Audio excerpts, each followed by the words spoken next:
ಚಿಕ್ಕಪ್ಪ, ಇವನೊಂದ್ ಚಿಕ್ಕದಾಗ ಹೋಟೆಲ್ ಮಾಡೋಣ ಅಂತ ಇದ್ದಾನೆ. ಯಾವ್ದಾದ್ರು ಒಂದ್ ಅಂಗಡಿ ಇದ್ರೆ ನೋಡಿ ಹೇಳ್ತೀರಾ? ಅಯ್ಯೋ ಅದಕ್ಕೆ ಯಾಕಮ್ಮ, ನಮ್ಮ ಅಂಗಡಿ ಎದುರುಗಡೆ ಅಂಗಡಿ ಒಂದು ಖಾಲಿ ಇದೆ, ಅಲ್ಲಿ ಕಾಲೇಜು ಪಕ್ಕದಲ್ಲೇ ಇದೆ, ಒಳ್ಳೆ ಬಿಸ್ನೆಸ್ ಆಗುತ್ತೆ. ಅಂಗಡಿ ಓನರಿಗೆ ಫೋನ್ ಮಾಡಿ ಹೇಳ್ತೀನಿ ಬಿಡಮ್ಮ. ಸರಿ ಚಿಕ್ಕಪ್ಪ, ಹಾಗಾದ್ರೆ ನಾವ್ ಬರ್ತೀವಿ.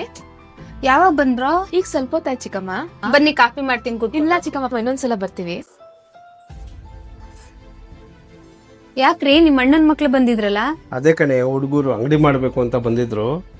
ನಮ್ಮ ಅಂಗಡಿ ಆಪೋಸಿಟ್ ಒಂದು ಅಂಗಡಿ ಖಾಲಿ ಇದೆಯಲ್ಲ, ಅಲ್ಲೇ ಕಾಲೇಜು ಇದೆ, ಎಲ್ಲ ಇದೆ, ಬಿಸ್ನೆಸ್ ಚೆನ್ನಾಗಾಗುತ್ತೆ.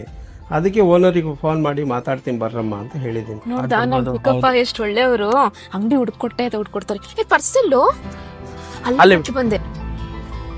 ಅಯ್ಯೋ, ಆತರ ಏನಾರ ಮಾಡ್ಬಿಟ್ಟಿರ? ಅವ್ ಅಂಗಡಿಲಿ ವ್ಯಾಪಾರ ಚೆನ್ನಾಗಾಗುತ್ತಂತೆ. ಅವ್ರೇನಾದ್ರು ನಮಗಿಂತ ಚೆನ್ನಾಗ್ ಬೆಳೆದ್ಬಿಟ್ರೆ ಅವ್ರು ಅವಾಗ ನಮ್ ಮಾತೆ ಕೇಳಲ್ಲ. ಅವ್ರು ಯಾವತ್ತಿದ್ರು ನಮ್ ಕೆಳಗೆ ಇರ್ಬೇಕು. ಅಂಗಡಿ ಬೇಕಾದ್ರೆ ಹುಡುಕೊಳ್ಳಿ, ನೀವ್ ಸುಮ್ನೆ ಇರ್ರಿ. ನೋಡ್ದ ಶಶಾಂಕ್, ಒಂದ್ ಪಕ್ಷ ಹೊರ್ಗಿನವ್ರನ್ನ ನಂಬೋದು, ಆದ್ರೆ ಈ ಸಂಬಂಧಿಕರನ್ನ ಮಾತ್ರ ನಂಬಾರ್ದು. ಈ ಸಂಬಂಧಿಕರಿಗೆ ಬೇರೆಯವ್ರನ್ನ ಬೆಳೆಸ್ತಾರೆ, ಅದೇ ತಮ್ಮವ್ರು ಬೆಳಿತಾರೆ ಅಂದ್ರೆ ಸಹಿಸೋದೇ ಇಲ್ಲ. ಬೇರೆಯವ್ರ ಮೇಲೆ ಡಿಪೆಂಡ್ ಆಗೋದ್ ಬೇಡ ಅಕ್ಕ. ನಮ್ಮ ಅಂಗಡಿ ನಾವೇ ಉಟ್ಕೊಬೇಕು. ಬನ್ನಿ.